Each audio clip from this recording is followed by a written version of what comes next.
Senhoras e senhores, Meninos e meninas, sejam bem-vindos ao mais novo episódio do nosso Fab Nerd, bem-vindos, senhores, bem-vindo Felipe, Fabrício, Everton e você que está nos escutando, Nerd no Mundo todo. O nosso programa de hoje, nós vamos falar sobre alguns filmes que vão estrear no segundo semestre de 2020 e a gente está bem ansioso para assistir. Vamos ser mais específico aqui com 6 filmes. Vamos começar com aquele filme que está matutando na nossa cabeça, aquele filme que está bugando a nossa mente, é o filme Tenet. Felipe, o filme Tenet, ele foi dirigido pelo diretor Christopher Nolan. E vamos relembrar um pouquinho a filmografia de Christopher Nolan. O que é que ele tem aí no currículo? Bom, Nolan ele é famoso por fazer filmes fáceis de entender, né? E no currículo dele, o mais recente é Dunkirk, teve também Interestelar, A Origem e também a nossa queridíssima trilogia de Batman, né? Nolan também é conhecido por sempre colocar uma mordaça na boca do Tom Hardy. Sim. Tom Hardy, não é isso? Fabrício, resume aí pra gente o que é que vai se tratar dessa obra aí, Tenet. essa obra é muito curiosa. Típico de Nolan. É uma obra distópica. É um filme que contém espionagem. Um filme também científico, onde Nolan tenta sair de um padrão. É o que ele costuma fazer. Ele gosta de inventar, evolucionar. Então, é uma obra de um filme de espionagem. Contém viagem do tempo. Além disso, o filme Tenet, o nome se refere ao ser um palíndromo. Palíndromo é o quê? É quando uma mesma palavra é escrita de trás para frente, da mesma forma. Então isso contém um pouco do filme. Vai ter cenas que vão voltar para o início para que o enredo fique melhor. De fato, vai ter algo no filme chamado reversão, inversão, não estou lembrado, mas quem vai explicar pra gente isso melhor é Daniel. Ô Daniel, explica aí pra gente um pouquinho do plot, da história desse filme. Beleza, Valber. Então, vamos aí dar uma analisada nessa proposta que o Nolan tá trazendo com o filme do Tenet, né, em relação ao tempo.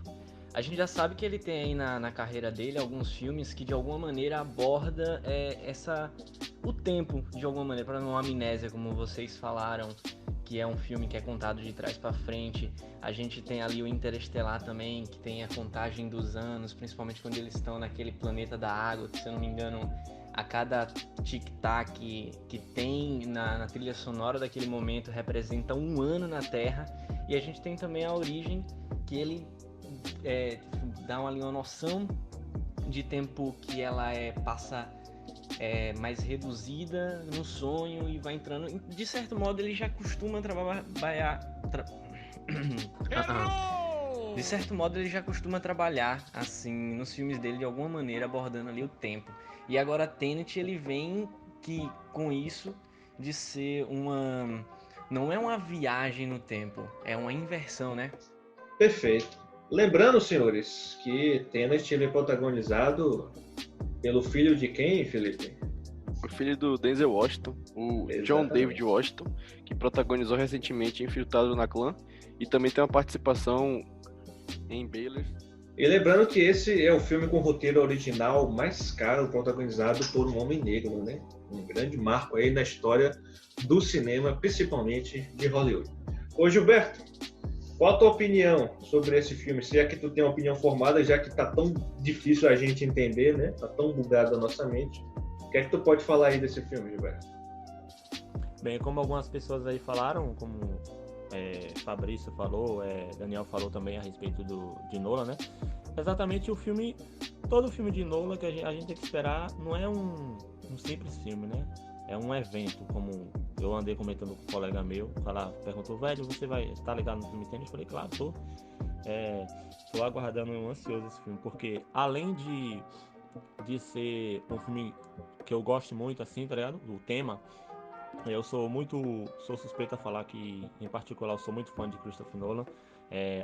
A maioria dos filmes dele tá na minha lista dos melhores filmes que eu já assisti. Interestelar, A Origem, a trilogia do próprio Batman, entendeu? E eu tenho o que eu tenho para falar é que eu tô muito ansioso para esse filme. Então, é uma parada bem típica do Nolan, entendeu? Botar a gente para bugar a cabeça.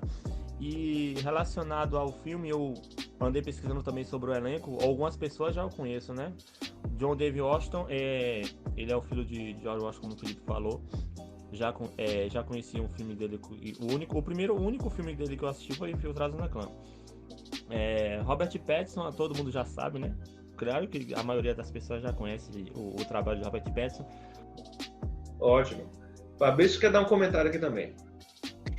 Eu recentemente estava lendo, lembrei de um filme de Nolan, A Origem. Aí Leonardo DiCaprio até falou: participei desse filme, assisti esse filme várias vezes e até hoje ele não entendeu o final do filme. Imagina aí o que vai acontecer nesse filme aí agora. Eu queria perguntar aqui aos senhores se vocês já assistiram Amnésia. É um dos primeiros filmes escrito e dirigido por Nolan. Amnésia também é um filme que buga a mente, viu? O filme, ele é literalmente... Ele começa do fim e vai caminhando pro início, cena por cena.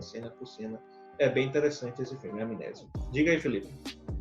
Bom, lembrando que Tenet está previsto para estrear dia 13 de agosto, só que a gente não sabe se realmente vai estrear, porque é o primeiro filme que está meio que forçando assim, uma volta dos cinemas, e os analistas estão prevendo uma queda de 70% da bilheteria prevista para esse filme.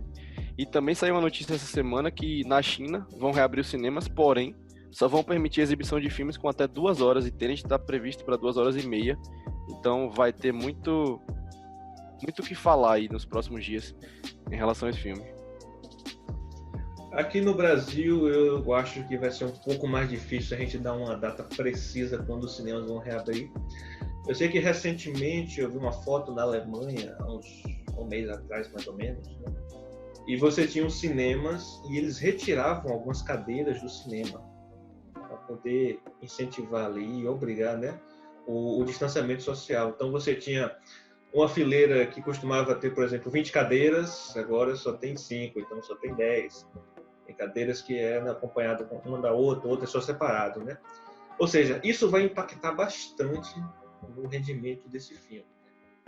Verdade. Ele pode dar até um outro programa sobre o futuro de Hollywood pós-pandemia de Covid-19. Diga aí, Felipe. Eu acho que uma solução que eles vão poder utilizar aqui no Brasil são os drive-ins, que já estão acontecendo em São Paulo. Sim. Alguns filmes estão sendo exibidos, as pessoas vão lá com seu carro, nem descem nem nada, só assistem o filme e voltam para suas casas. Pode ser que seja uma opção, né? Sim. Olhou pra alguém e pensou: o que passa na cabeça dela? É um James Bond misturado com James Bond, misturado com Missão Impossível, com Tom Cruise, é uma mistura de espionagem. Ô Fabrício, tu não gostou de Dark, que achou confuso, imagine Tenet.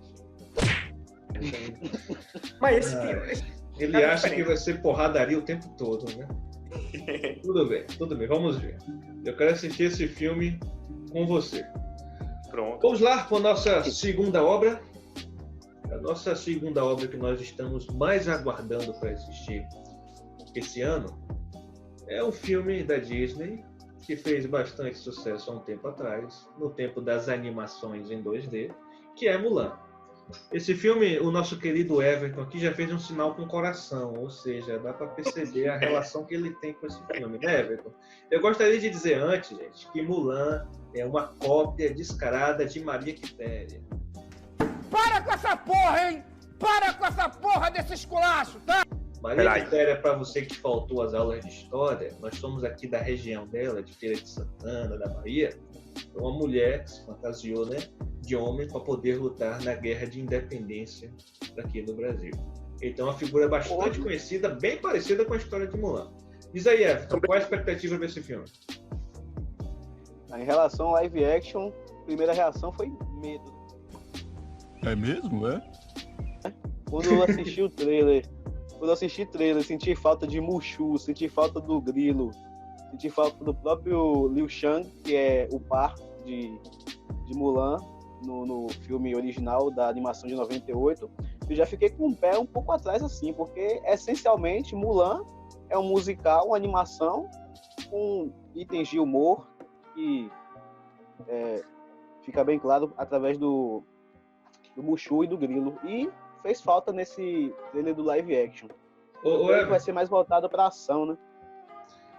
A diretora falou que esse filme ele não vai ser um musical, né? Explicando que numa guerra as pessoas não cantam. No, God! No, God, please, no! No! No! No! Então, isso altera muito, ou pode alterar muito, a identidade de Mulan?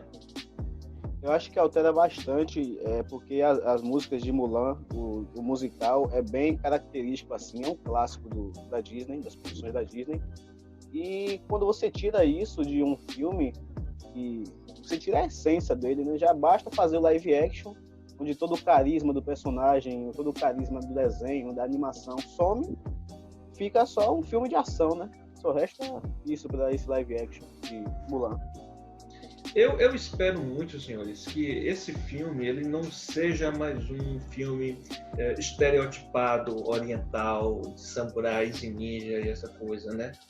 Porque a gente sabe que o lado oriental ele sempre foi muito visto pelo Ocidente como uma coisa mística, né? Então, quando a gente fala assim de samurais e ninjas, parece coisas que não existem.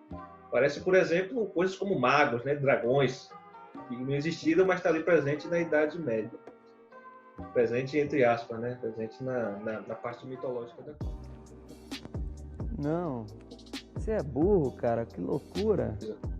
E o meu grande medo é que Mulan siga esse caminho, que ele é um filme que tem tudo para poder quebrar muitos estereótipos e fazer sucesso, tanto no Oriente quanto no Ocidente. Não é, Fabrício?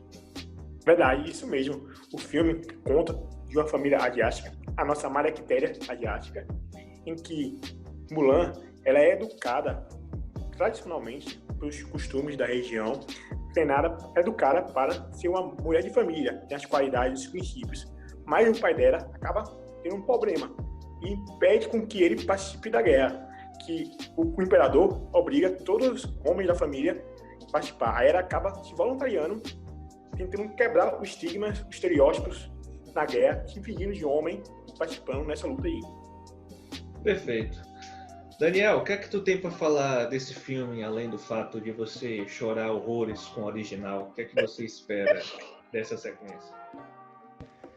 Agora, dando aqui a minha opinião a respeito de Mulan, cara, eu vou te ser bem sincero, eu não tô esperando muita coisa boa por esse filme, não. Uma das poucas coisas que eu analisei, assim, rapidamente ali no feeling do trailer, que eu gostei de fato no filme, foi a direção de imagem, né? Que tem tipo todo o glamour da arquitetura chinesa e tudo mais. E eu, sendo uma pessoa que não curto muito musical, vou dizer que acredito que seja um ponto positivo, embora tire muito da essência do filme, né? Que a gente sabe que não vai ser um musical, como já disse aí previamente. O que mais posso falar? Eu tenho também uma crítica, assim, não é tão positiva, né? Porque eles escolheram bem o elenco. A gente tem ali, por exemplo, o Jet Li, que é um cara que a gente conhece de filmes de ação e tudo mais. E filmes onde, assim, a gente costuma ver ele na porradaria, entendeu? E aí ele foi escalado pro elenco de Mulan, só que ele foi escalado como o imperador, se eu não me engano. E aí, tipo, não era o lugar ali que a gente esperaria ver um Jet Li atuando, entendeu? Eu acho que foi aí um erro. Outra coisa também, e como o Everton falou também, cara, uma coisa que pra mim foi muito inaceitável é tirar o Mushu e o Grilinho, até que o Grilinho é assim, né? Que são o carisma total do filme. Eles são o alívio cômico e uma das coisas, nossa, velho, eu não consigo, de fato, imaginar um filme de Mulan, tipo, lembrar da minha infância e não pensar no Mushu, cara. O Mushu é o que carrega o filme, assim, óbvio que os outros personagens também são muito criados, mas eles são responsáveis por grande parte ali de carregar o carisma do filme mesmo. Perfeito, Daniel. Perfeito. Boa colocação.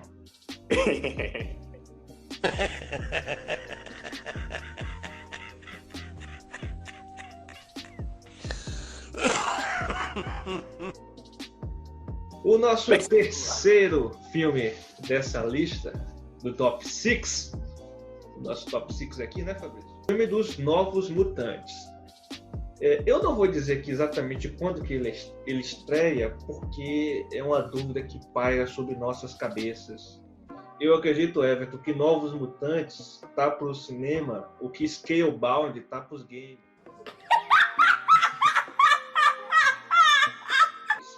Então aquele negócio ali nunca lançado, vai, não vai, muda de produtora, volta e tá a mesma coisa com os Novos Mutantes. Então, originalmente esse filme era para ser lançado anos atrás.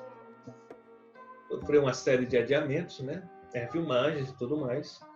E qual foi, Felipe, aí a última data que eles colocaram e cravaram que seria lançado o filme no cinema?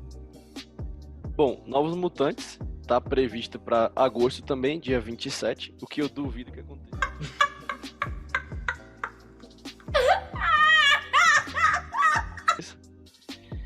E eu duvido porque esse filme foi gravado em 2016, então eles estão adiando esse filme desde então. Tem toda aquela coisa da compra da Disney, do teor mais sombrio do filme, e lança, não lança, e a gente fica nesse impasse. E com a pandemia, sinceramente, eu acho muito difícil desse filme sair nessa data, a não ser que eles soltem direto no Disney Plus, que eu acho que é uma opção válida para não adiarem de novo esse filme. Lembrando que Novos Mutantes vai estar presente agora na Comic Con at Home, que vai acontecer na semana que vem. Então, possivelmente, a gente vai ter confirmação ou uma nova data, né? Vale lembrar, senhores, que há um tempo atrás, quando lançou um filme da Netflix, se eu não me engano, foi Cloverfield Paradox, que lançou no intervalo do Super Bowl, não foi, Felipe? Ou seja, com audiência imensa. E aí eu lembro que quando lançou, né, o trailer no comercial do Super Bowl, eles anunciaram, né, disponível no final da partida. Então foi uma jogada de marketing enorme.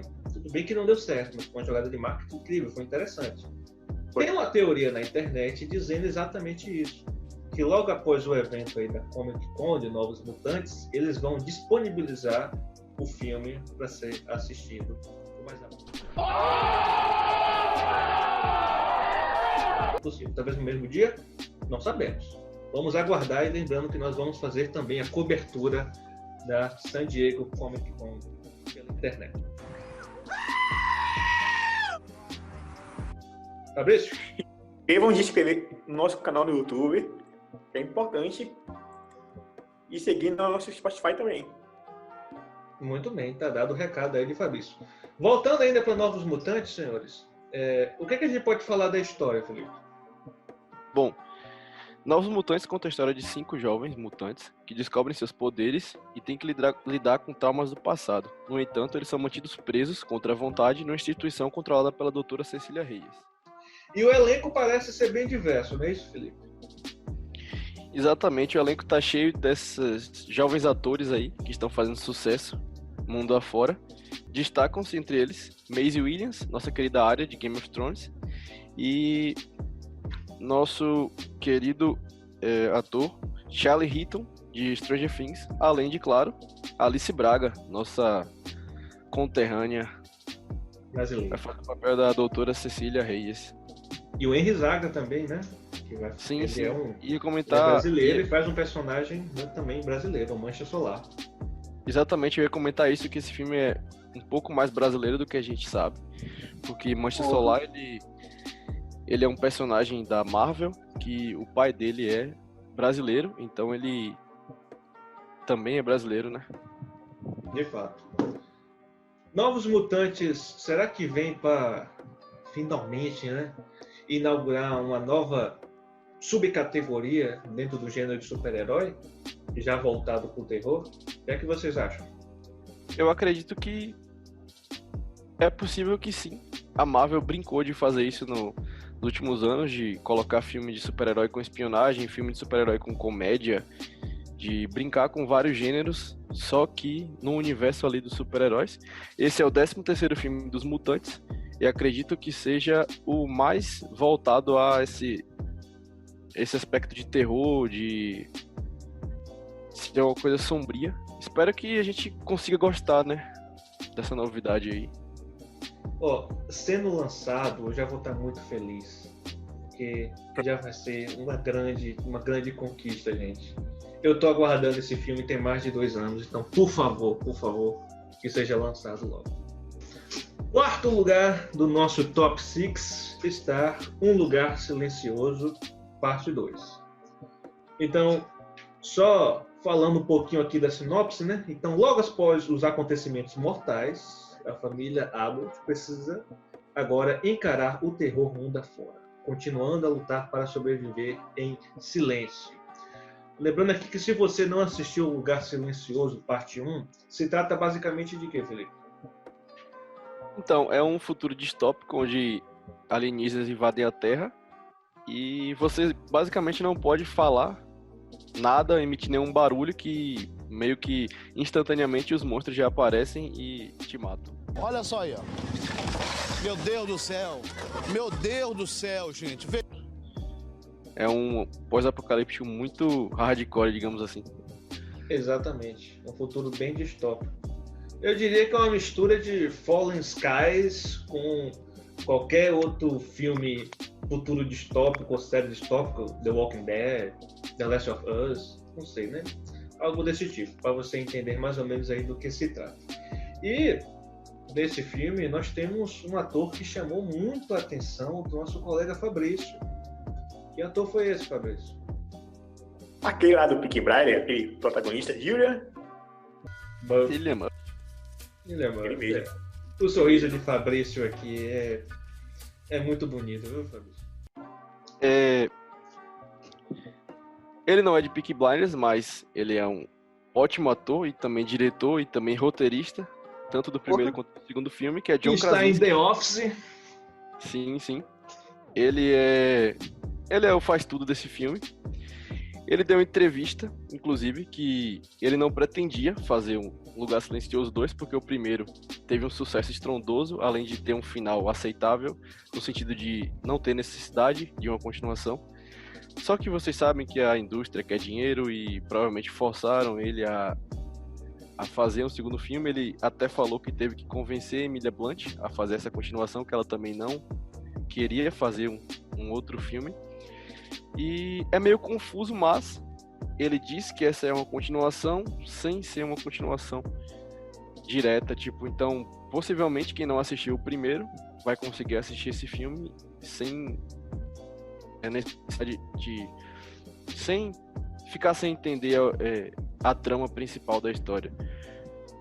Sim, porque eu acredito que quando você faz uma franquia, né, uma continuação de um filme, ele tem que obviamente completar o capítulo ali da franquia, da continuação, mas ao mesmo tempo ele tem que ser independente em si, ou seja, ele tem que funcionar, né, sem o primeiro ou o próximo filme que vai existir. Claro que existem exceções, Senhor dos Anéis está aí para isso, né, 3 filmes totalmente, né, interligados ali, mas O Lugar Silencioso promete exatamente essa questão, né, de você assistir e poder entender a história. Você falou aí que John Krasinski, o diretor e roteirista, ele não pretendia fazer uma continuação. Se ele soubesse que ia ter tanta pressão para fazer a parte 2, né, dessa obra, será que ele teria mudado o primeiro, pelo menos o final? Esse é um bom questionamento, até porque, não querendo dar spoiler aqui, a gente sabe o que aconteceu no final do filme, e sabendo de uma continuação, talvez ele pudesse mudar, até para que no segundo filme ele tivesse um papel mais relevante. Mas a gente não tem como especular isso. Sei que Emilia Blunt fez um ótimo papel no primeiro filme e entregar o protagonismo do segundo nas mãos dela é tranquilo, vai estar em boas mãos. Exatamente.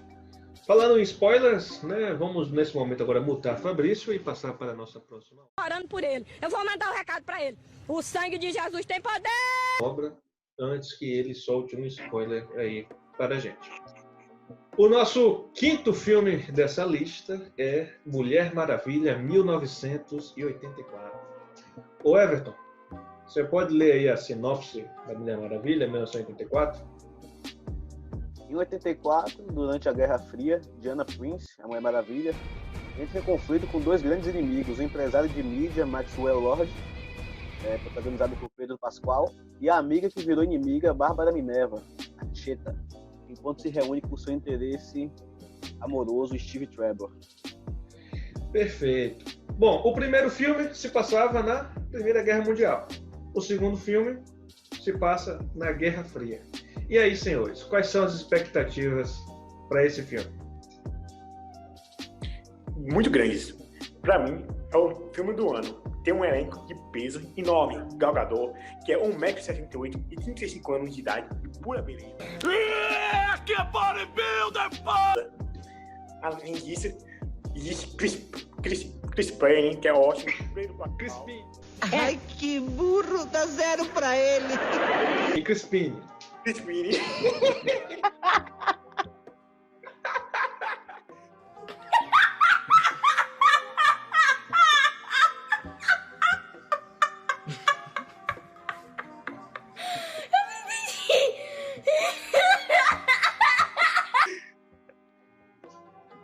Perfeito, muito bem.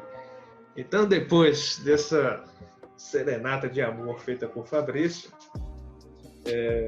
Felipe, qual a expectativa para esse filme? Para você também, é o filme mais aguardado do ano?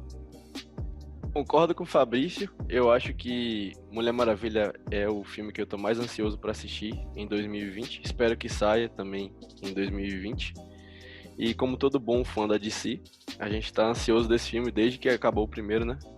Tá previsto para ser lançado nos cinemas dia 1º de outubro, a não ser que tenha alguma mudança de data, que lembrando que em agosto teremos o evento da DC, e lá a gente vai ter a confirmação ou o adiamento, mais uma vez, da data desse filme. Já foi adiado 2 vezes e eu tô muito ansioso, sinceramente, tô muito ansioso para assistir Mulher Maravilha. Esse filme realmente já foi adiado várias vezes, era para ter sido lançado ano passado, né, em 2019, e aí ficou para junho desse ano, e aí foi adiado para agosto, e agora foi adiado novamente. Ou seja, eu quero um presente de aniversário para Felipe, que foi exatamente na data de aniversário dele, caiu para o meu aniversário, e foi adiado novamente. Perdemos nosso presente de aniversário, né, Felipe? Exatamente. Esse filme, ele gera alguns questionamentos com relação ao universo compartilhado da DC. A gente sabe que o universo compartilhado da DC está um pouco instável no sentido de informações, a gente não sabe se esse universo ele vai continuar, se vai continuar com os mesmos atores, se vai sofrer um reboot, se vai ser um reboot parcial. Então, Mulher Maravilha 1984, será que vai introduzir novos personagens ou um novo plot do universo compartilhado da DC? Sim, até porque a vilã do filme, a Mulher Leopardo, ela é muito importante, um personagem muito importante no universo, principalmente da Mulher Maravilha e no universo da DC como um todo. Pode aparecer como um inimigo ali da Liga da Justiça no eventual filme. E também tem o vilão Max Lord, que é interpretado por Pedro Pascal, nosso querido Mandaloriano. Então eu acredito que esse filme vai trazer sim novas adições ao universo da DC. E como você perguntou, eu acredito, uma teoria minha, depois que o Snyder Cut foi confirmado, meio que algumas notícias como o próprio Ben Affleck voltar a interpretar o Batman saíram. Então eu acho que o que quebrou meio que o clima da continuação do universo compartilhado foi Zack Snyder não ter ali finalizado o filme de fato. E acredito que com ele de volta possa ser que exista outra oportunidade no HBO Max ou até nos cinemas de termos uma continuação com esse universo que a gente teve em Liga da Justiça ou com um universo novo, já que teremos The Batman com novos atores, com novos elencos. Tá rolando um rumor aí que pode voltar, né, Michael Keaton interpretar um Batman mais antigo, né? Tem gente que fala que tem Christian Bale, Ben Affleck, vamos aguardar aí para ver essa situação. Ô Fabrício, não querendo dar spoilers, mas ao mesmo tempo, né, evitando o máximo, e eu torço para que você continue assim também, sem dar spoiler, o primeiro filme da Mulher Maravilha tem uma morte de um personagem importante. E, ao que tudo parece, ele está de volta nesse segundo filme, né? Então, o que é que pode causar aí essa volta desse personagem? Qual é a sua teoria, Fabrício? A minha teoria, para mim, ele conseguiu atravessar um buraco de minhoca. Esse buraco de minhoca permitiu com que ele deformasse tempo e espaço, transferindo ele daquela época para 1984, na década de 80. É uma teoria plausível, já que, né, é aquela questão, não mostra corpo, não mostra enterro, então, se tratando de cinema, filmes, séries e tudo mais, é possível estar vivo, né? Sem falar que a morte do personagem, ele, né, é um conjunto lá de materiais, enfim, né? É possível que essa mistura de substâncias tenha gerado isso. E aí, Felipe, qual a sua teoria? Bom, antes de falar da minha teoria, eu preciso defender Fabrício nessa, que o spoiler não foi dado por ele, sim pelo trailer, né? A gente já tem lá a confirmação da volta de Steve Trevor no trailer, então dessa vez não foi Fabrício que entregou.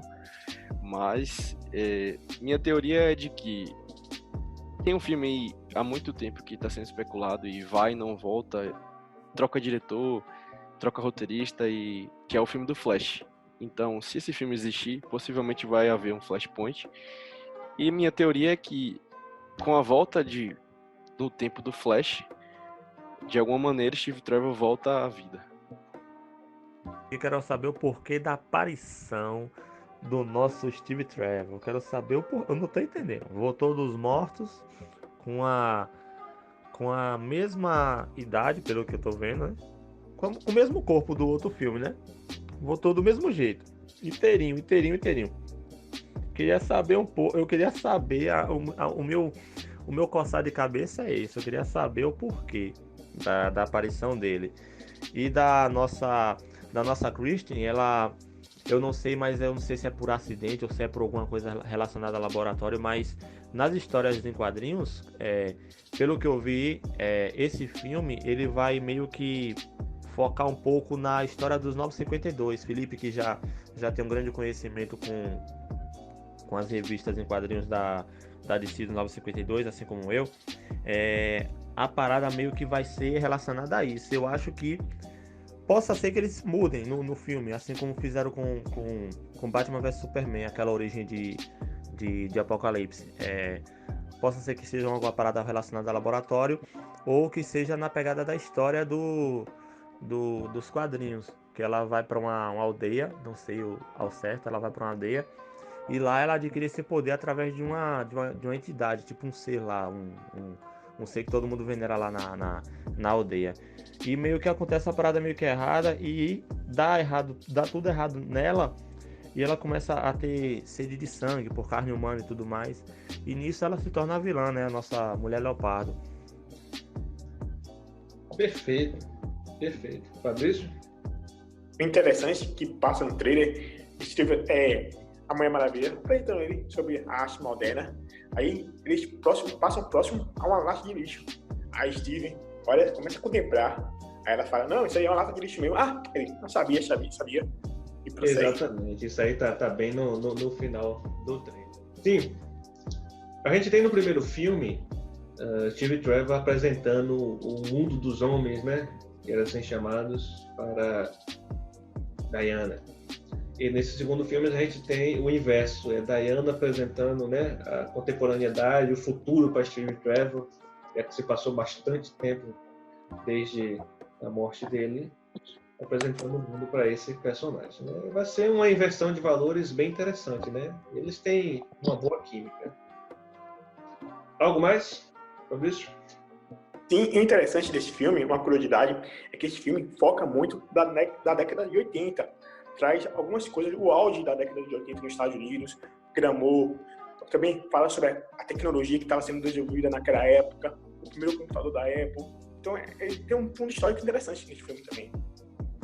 Ô Felipe, no primeiro filme a gente tem como o que parece ser o grande inimigo, a Alemanha, né? Porque a Alemanha era que estava combatendo com a Grã-Bretanha na Primeira Guerra Mundial.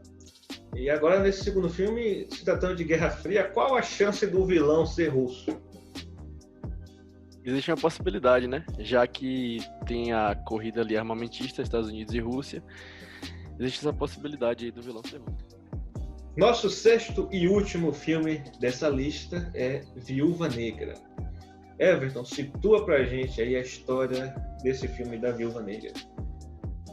Após seu nascimento, Natasha Romanoff é dada à KGB e a prepara para se tornar sua agente definitiva. Quando a URSS rompe, o governo tenta matá-la enquanto a ação se move para a atual Nova York, onde ela trabalha como freelancer.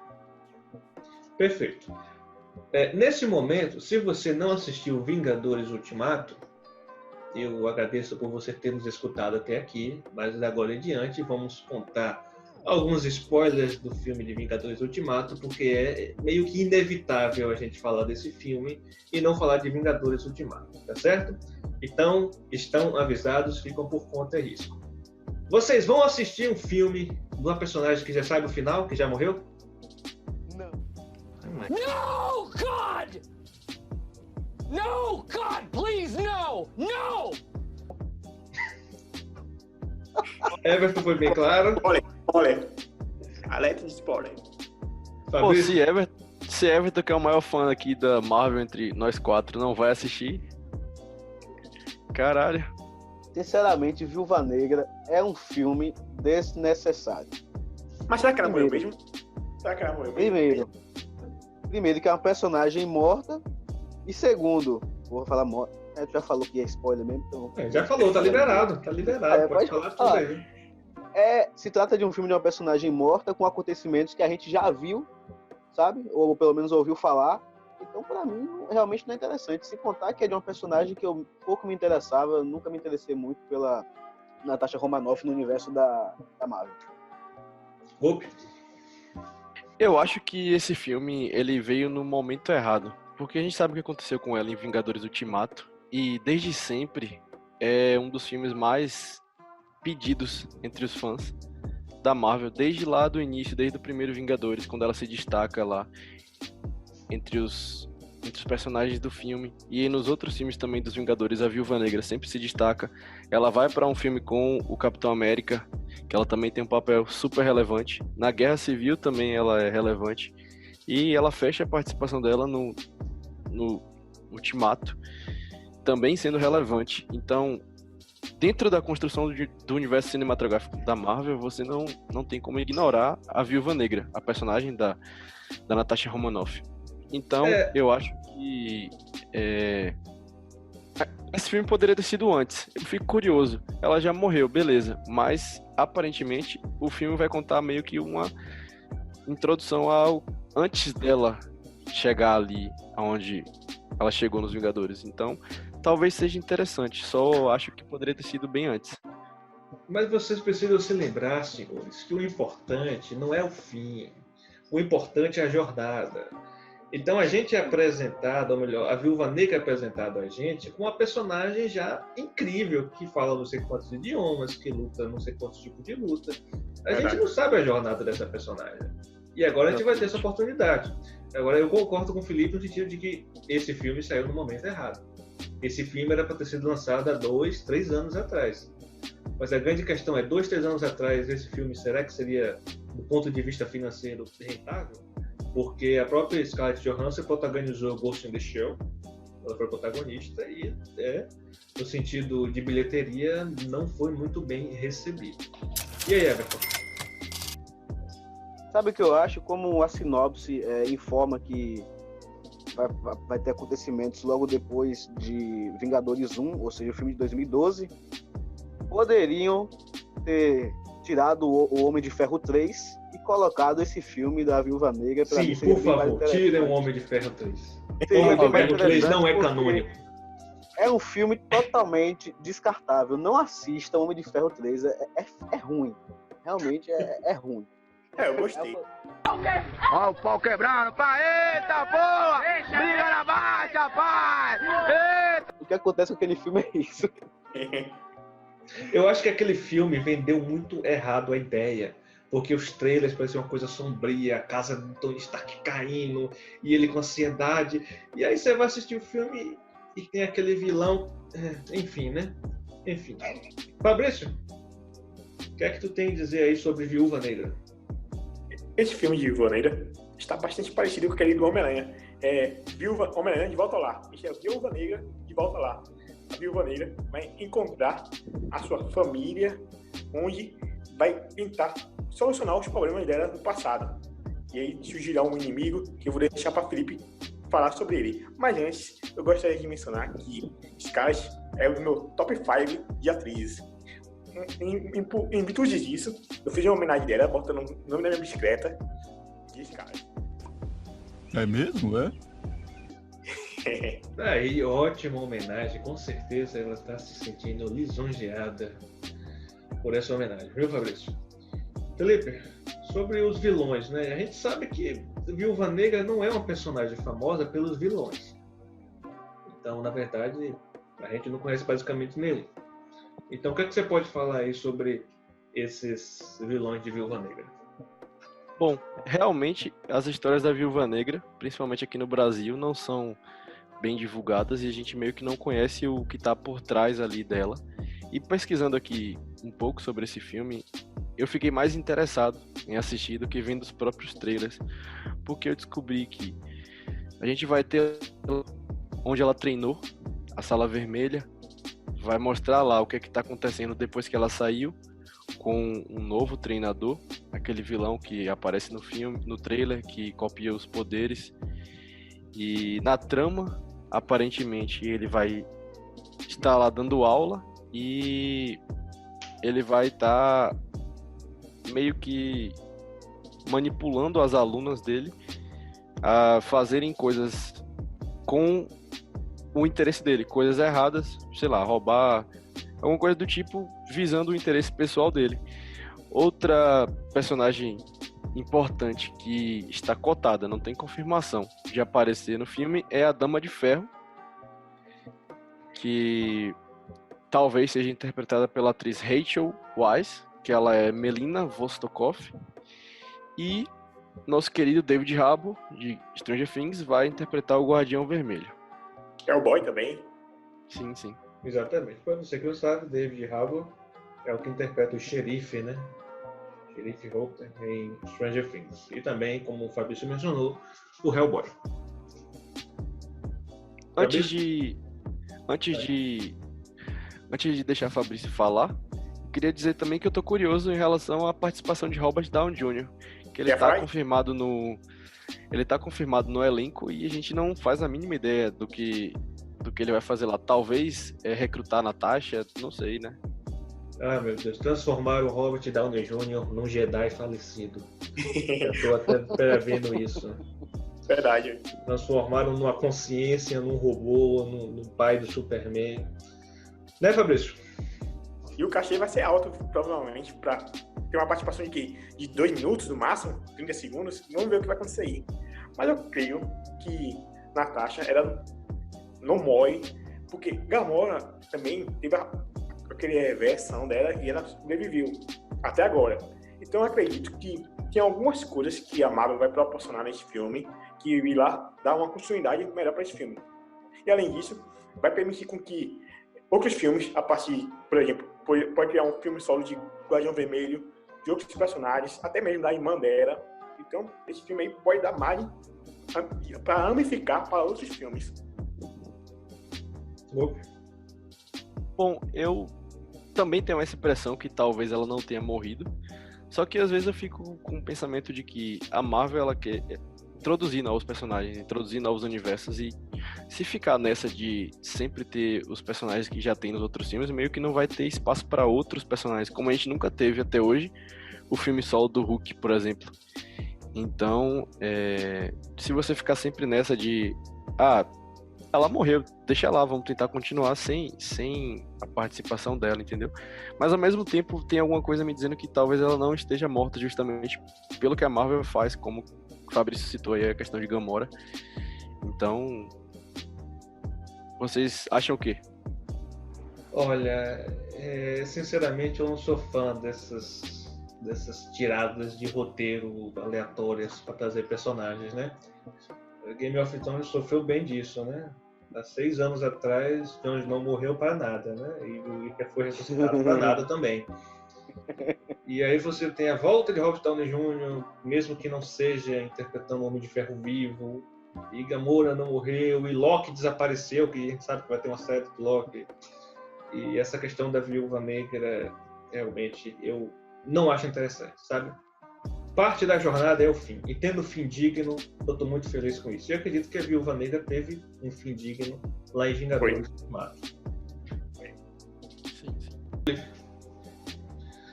Muito bem, esse foi o nosso Top 6 de filmes mais aguardados do segundo semestre de 2020. Filmes esses que eram para ter sido, né, a sua estreia no primeiro semestre, mas por conta da pandemia foram adiados. Mas nós temos aqui também algumas menções honrosas.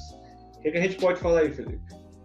Bom, lembrando que nossa lista ela não foi baseada em um ranking, e sim em datas. Então a gente falou em ordem de que, teoricamente, as datas que vão sair os filmes. E a gente deixou de fora alguns filmes pelo tempo, como o Valber falou, e outros filmes que também vão estrear com previsão para 2020. Que a gente não falou é 007, Sem Tempo de Morrer, é o retorno de Daniel Craig, depois de toda aquela negociação, se ele vai, se ele fica. Vai ter mais um filme do 007 com ele. Godzilla vs Kong, também saiu uma arte conceitual, inclusive hoje, desse filme. Tá exatamente, bonito, né? Dos dois lutando. Muito bonito, sim. Free Guy, que é aquele filme com o nosso querido Deadpool, que estava na CCXP, vieram fazer divulgação. E o reboot de Top Gun, também é um dos filmes. Lembrando que tem vários outros filmes, só que todos estão com data indefinida, então se a gente deixou de falar de algum filme aí, é por causa disso. Lembrando também que os filmes da Netflix, eles só divulgam a data, geralmente, no próprio mês de estreia, então se tiver algum filme na Netflix, se você que escutar esse podcast, sei lá, em dezembro, e notar que a gente esqueceu de algum filme, saiba que na data de gravação, esse filme não tinha data confirmada. E é isso aí, muitos filmes pra gente assistir. Curiosamente, um ponto muito positivo dos filmes que a gente escolheu aqui hoje, a maioria é protagonizada por mulheres, ou seja, elas estão ganhando espaço, e ganhando espaço no universo que a gente tanto ama, o universo do super-herói. E só lembrando aqui dos filmes que nós falamos, Felipe, nós começamos com Tenet, né? Tenet é protagonizado pelo filho de Denzel Washington, o nosso querido John David Washington. Então nós temos um filme protagonizado por um homem. Em seguida, Mulan, protagonizado por uma mulher. Em seguida, nosso terceiro foi Novos Mutantes, que, ao que parece, apesar de ser um filme de grupo de super-heróis de terror, você tem uma grande participação feminina e talvez o protagonismo também seja dado a essas mulheres. Em seguida, nós falamos de Um Lugar Silencioso 2, que é o que todo mundo parece. Também vai ser protagonizado por uma mulher, por Emily Blunt. Mulher Maravilha dispensa comentários do seu protagonismo, e Viúva Negra também dispensa comentários do seu protagonismo. Então, dos 6 filmes que a gente tem aqui, somente um, né, é protagonizado por um homem negro e o resto por mulheres. A questão é, Hollywood finalmente conseguiu equiparar, conseguiu vencer esse preconceito, essa discriminação, o machismo? Acho que ainda não, principalmente se você for olhar a questão de salários, diferença de quantidade de filmes com protagonistas. Só que é um pontapé inicial, né? Espero que esses filmes deem certo, que façam dinheiro, que a gente sabe que no fundo é isso que faz com que o sistema de Hollywood garanta continuação, garanta outros filmes. Então espero que dê certo e que continue, e que a gente tenha cada vez mais filmes protagonizados por mulheres, que a gente precisa quebrar essa barreira. Tá na hora, não tem mais espaço para nenhum tipo de preconceito. E eu fico feliz com os filmes que a gente selecionou aqui, sejam a grande maioria deles protagonizados por pessoas femininas. A gente torce muito para que isso dê certo, porque os últimos filmes, né, que tiveram como protagonistas mulheres, eles, do ponto de vista financeiro, não foram tão rentáveis. Então, por exemplo, Aves de Rapina, né, conta ali a história de Arlequina e sua gangue, é um bom filme, mas que infelizmente não fez dinheiro e, ao que parece, não vai ter uma continuação. Então, o reboot do Caça-Fantasmas, também protagonizado por mulheres, acabou não dando certo. Você tem também 8 Mulheres, um Segredo, que acabou não dando certo, Panteras. E isso, às vezes, faz com que Hollywood fique com o pé atrás de criar esse tipo de filme, criar esse tipo de personagem nesse contexto. Mas vamos torcer para que dê certo, né? É o que nós queremos. Tem muitas personagens, muitas atrizes ótimas que podem fazer ótimos trabalhos. Muito bem, esse foi o nosso Top 6 mais menções honrosas do segundo semestre de 2020, os filmes que nós mais aguardamos. Não se esqueça de, por favor, se inscrever no nosso canal no YouTube, Pub Nerd, e seguir a nossa página no Instagram, @pub.nerd. A gente vai ficar muito grato, lá a gente pode interagir, vocês podem mandar mensagens, sugestões, críticas, a gente vai estar conversando com todo mundo. Senhores, foi um prazer conversar um pouquinho sobre vocês, ou melhor, conversar com vocês, e a gente se vê no nosso próximo episódio. Valeu então?